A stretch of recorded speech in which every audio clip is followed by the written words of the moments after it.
Mapagpalang araw po sa ating lahat. Ako po si Emmanuel O. Alejandre. Ito po ang aking daily devotion, and for today we are going to continue our 7 ways to navigate the unknown. Today, November 5, we will be talking about how to remember God's faithfulness. May kita natin ito sa Psalm chapter 77 verses 11 to 12 na nagsasabing, I will remember the deeds of the Lord. Yes, I will remember your miracles of long ago. I will consider all your works and meditate on all your mighty deeds. Sa Tagalog, aking gugunitain ang mga gawa ng Panginoon. Oo, aking aalalahanin ang mga kahangahangang gawa mo noong unang panahon. Ako'y magbubulay-bulay sa lahat mong mga gawa at magmumuni-muni tungkol sa iyong mga gawa.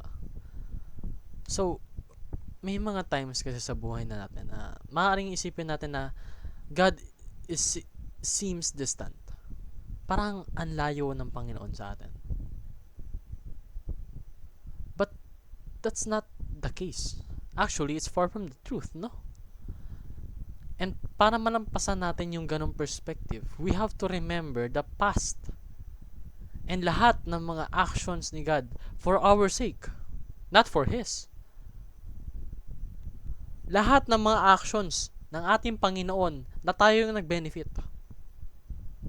Kahit na mag-sacrifice pa yung ating Panginoon.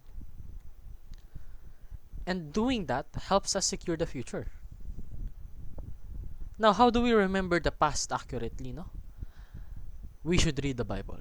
Because the Bible is God's record of faithfulness. Dito, matutuklasan at maaalala natin lahat. Actually, hindi pa lahat, no? May mga ginawa pa yung Panginoon na hindi naka-record sa Bible. Pero yung naka-record sa Bible, that is more than enough upang ipakita yung faithfulness ng Panginoon sa atin. Remember, God's presence is not about feelings. Hindi yung mararamdaman mo lang. It's a fact. It's something that has existed long ago. So don't forget His past faithfulness. Kasi yung past faithfulness na yon ang nagre-represent ng faithfulness niya now. It didn't diminish. So if you need help remembering His past faithfulness, remember God's work as recorded in the Bible. In that way, manunurture mo siya. Mapagninilay-nilayan mo.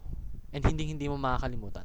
Yun lamang aking daily devotion. Maraming salamat sa pakikinig. Pagpalain po tayong lahat and let us all give glory to God.